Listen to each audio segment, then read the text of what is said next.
if you want your Facebook post to be only available to a specific number of people, then let me show you how you can make that setting on Facebook. So I have here a Facebook post and I don't want this post to be available to all my friends.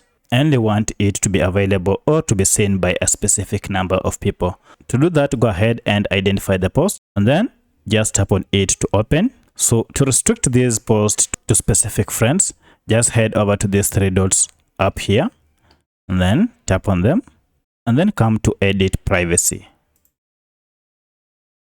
Now under this, as you can see, the post is available to all your friends.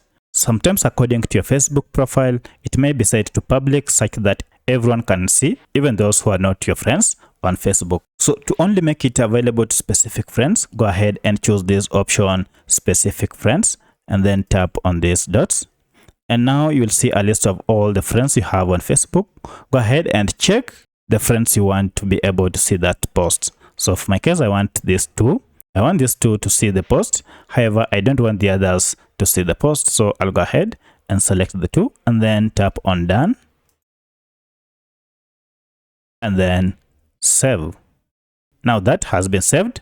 And now this post is only available to only two of my friends and the rest of the public can't see the post. So that's how you restrict your post to only a specific number of people on your Facebook account. If you have any other question, kindly let me know in the comment section. Otherwise, if this video was helpful to you, kindly hit the like button and subscribe to this channel to support me. Thanks for watching and let's meet in the next video.